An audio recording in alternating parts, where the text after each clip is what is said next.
Muy buenos días a todos los que me miran. Muy buenos días, buenas noches, buenas tardes, chavales, a todos los que me miran de su casita. Muchas gracias por ver mi video. Este video es de divulgación. Bueno, este canal, mi primer video de mi nuevo canal, que es de divulgación. Vamos a decir todas las verdades que ha pasado en la política, todas las verdades. Este video se tratará de, de cualquier tema de política, aquí lo hablaremos. De informar cómo en realidad, porque a veces los canales de televisión mienten, ponen noticias falsas. Entonces aquí les daré la información clara y concisa y real. 100%, todo lo que diga aquí es 100% real. 100% real. Y mi nombre es Nando Andrade y le doy la bienvenida a mi canal. Es un honor estar frente a ustedes y llevándole toda la información que ustedes necesiten saber sobre política. También ustedes, yo subiré contenido los miércoles y domingo de cada semana y ustedes me van a decir: Nando, queremos que hable de este tema, de aquel tema, de cualquier tema. Es por votación. El tema va votado, yo voy a plantearlo aquí. Y otra vez le doy la bienvenida y comencemos. El primer tema, bueno, es como el tema, me iban a hacer una entrevista para comenzar aquí de qué opinaba de Cuba y Estados Unidos, pero por fuerza mayor el señor que me iba a hacer no podía venir. Entonces, pero me mandó la hoja para que no perdamos la entrevista. Voy a leer las preguntas, las voy a contestar. Comenzamos. Pregunta número 1. ¿Qué le parece todo lo que ha sufrido Cuba desde su historia? Bueno, Cuba, uno de los países más polémicos del continente americano, es actualmente uno de los pocos lugares del que el sistema socialista ha permanecido luego de la caída de la Unión Soviética. Pero sin embargo, no siempre fue el país donde la gente escapaba en balsas. ¿Te interesa conocer la historia? Dale, entonces quédate hasta el final del video.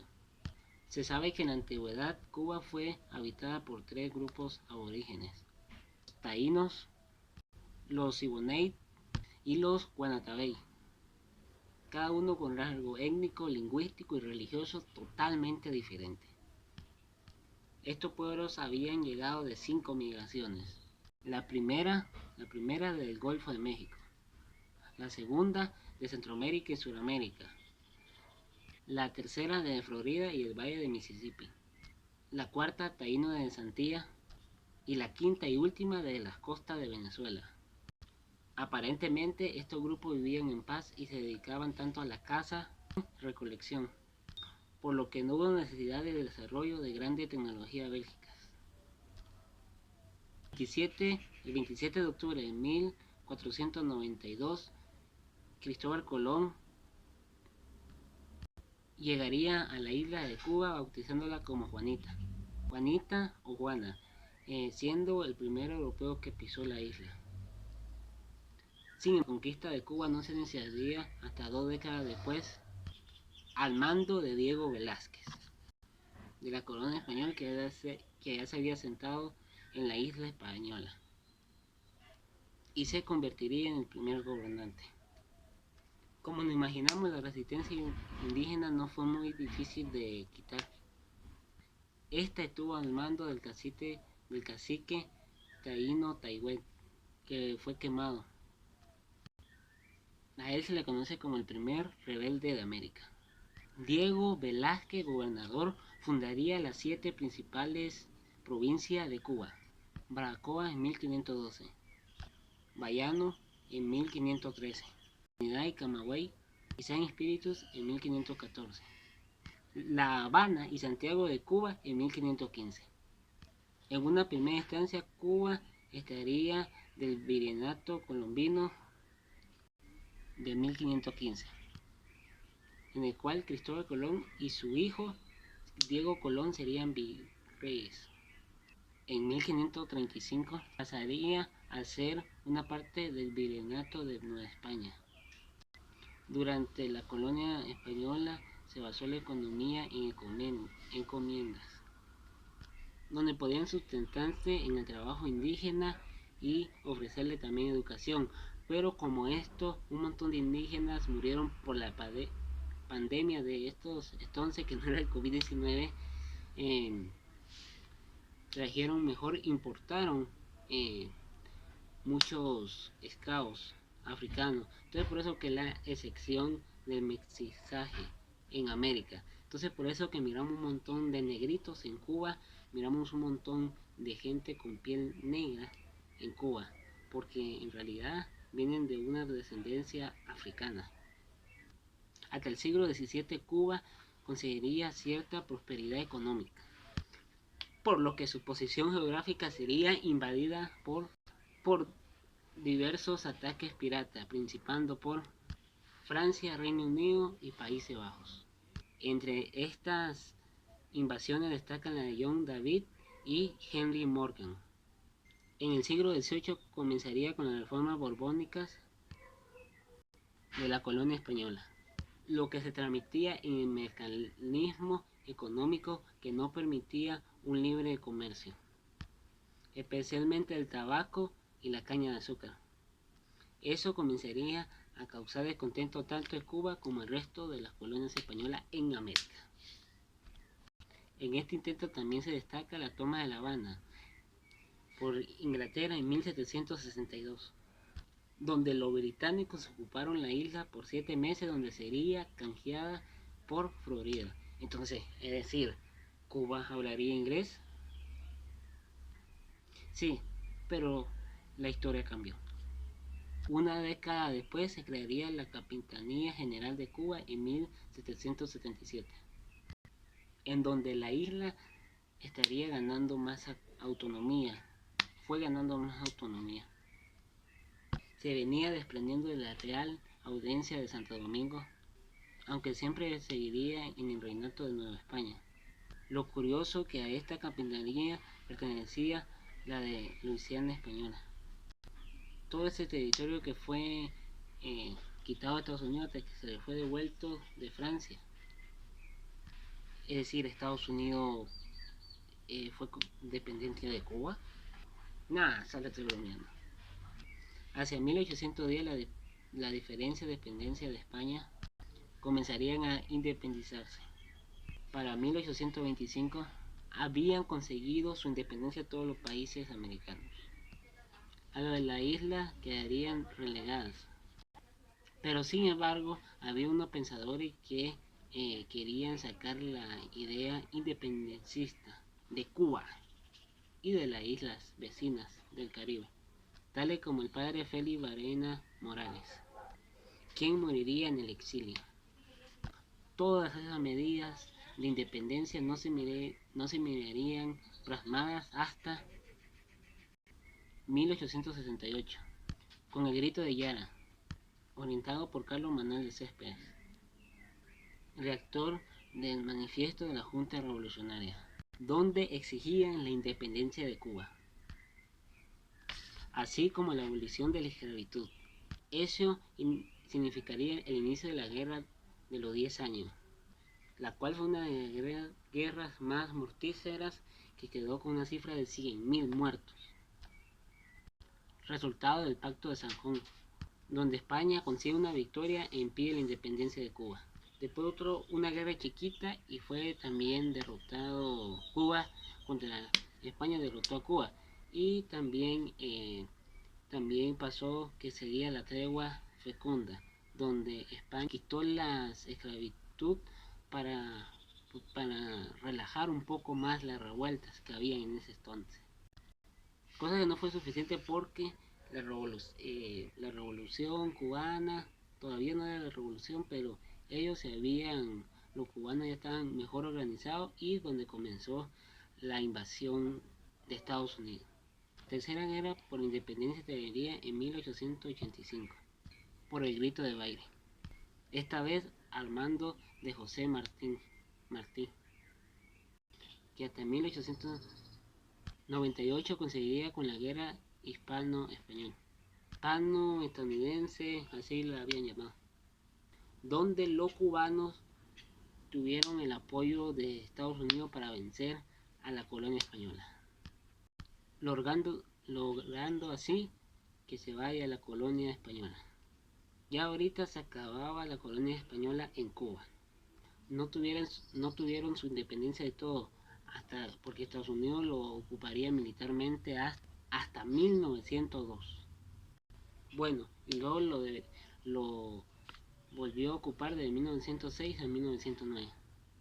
Sí, el tío Sam nunca se queda satisfecho.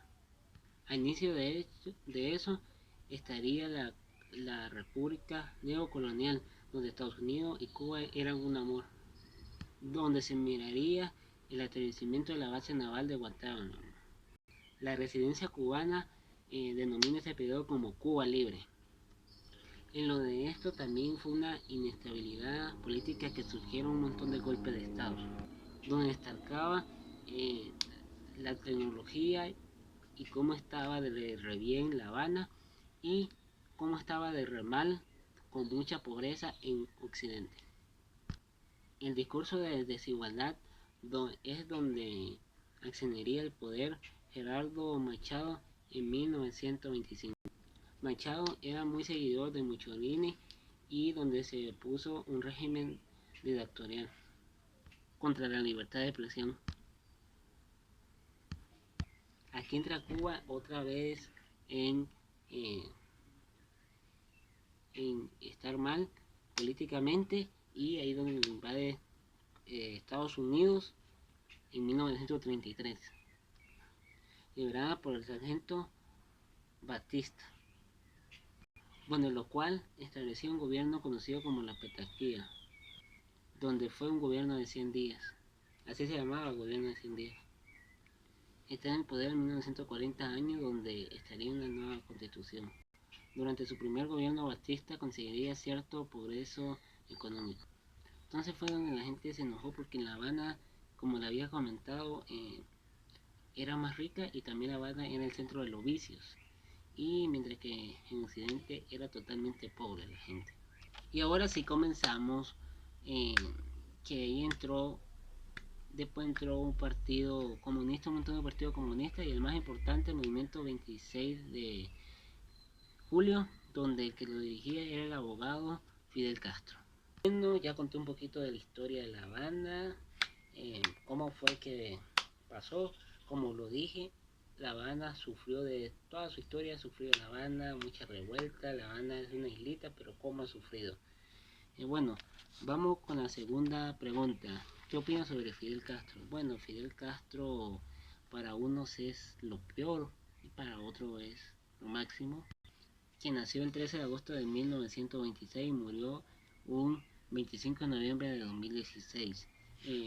Él lo que quería era la revolución, y para mí Fidel Castro fue un tipo sensato, y que no se dejó. Lo que quería era el bien para la isla cubana, el bien para Cuba, el bien para los cubanos, para los pobres. Y para mí que Fidel Castro fue un tipo que sin él, yo creo que la revolución no hubiera dado tanto fruto como se sostiene la revolución cubana, aunque tanto intento de Estados Unidos por votarla, haciéndole sanciones, todo eso. La revolución cubana que dejó sembrada Fidel Castro fue hasta la raíz, que esa revolución no la van a poder sacar fácilmente, porque fue la raíz de los cubanos, fue la raíz de la patria que Fidel Castro eh, sembró esa semilla de revolución. Entonces no creo que venga Estados Unidos y fácilmente eh, desaparezca Cuba, a Cuba de del comunismo. De los datos que a mí me llegaron, bueno, que vamos a pasar a la tercera pregunta. ¿Cuántos países usted cree que es bueno que ha invadido tantos países Estados Unidos? Bueno, para mí no, 70 países ha invadido Estados Unidos, y ellos solo buscan donde hay petróleo y oro. Y es muy malo eso, porque Estados Unidos busca la democracia, entre comillas, y para mí, viendo el litoral de Estados Unidos, donde hay oro y plata, dinero, está Estados Unidos. Donde no hay petróleo, no hay ningún gringo. Esa es mi postura. La cuarta es: ¿le parece la sanción económica que le da Estados Unidos a Cuba? totalmente que no, porque eso no es al gobierno, sí es al gobierno, pero esto al que afecta es al pobre, al pueblo. Entonces totalmente no. Desde 1960 Estados Unidos ha embargado económicamente, no dejando a la islita en, económicamente en paz, siempre está ahí. Y eso no perjudica solo a Raúl Castro, que ahorita está el presidente, sino totalmente a todos los cubanos. Corresponde. Y ahorita yo pensaba que con el COVID-19 Estados Unidos iba a quitar las sanciones, pero él más las pone. Entonces no sé qué país de amor es ese, que solo importa el dinero. ¿Qué le parece la revolución cubana? Bueno, me parece la revolución cubana re bien, porque la revolución cubana vino como vio que los ricos se hacían más ricos y el pobre más pobre. Vino la revolución cubana y dijo: momento, tenemos que hacer un alto. Y Fidel Castro y el Che Guevara hicieron un cambio. Y ahí está sembrada la raíz. Esa es una entrevista y ese es mi parecer. Pues si se ofenden, no sé, pero ese es mi parecer. El partido fue fundado el 3 de octubre de 1965. Bueno, pasamos por la quinta pregunta, ¿va? Ahora, ¿qué le parece el sistema de salud y el sistema de educación y seguridad? Bueno, Cuba para mí de salud primeramente es la mejor medicina del mundo y ahí todo es gratis, hasta la cirugía de estética, todo es gratis. Y educación, ella no puede haber ningún joven que no esté estudiando porque lo obligan a estudiar. Y seguridad es un país seguro. Y democracia, sí hay democracia. Vamos con la sexta y última pregunta. ¿Usted cree que Cuba es un régimen? Yo creo que no, ni una dictadura. Cuba es un país revolucionario y libre porque no se deja que venga Estados Unidos a mandarlo. Ese es mi parecer. Bueno amigos, eso fue todo de la entrevista del día de hoy. Muchas gracias por estar en el video. Les mando un abrazo y de nuevo suscríbanse y denle like, por favor, para subir videos cada miércoles y cada domingo. Así estamos con la entrevista. Muchas gracias, bye bye.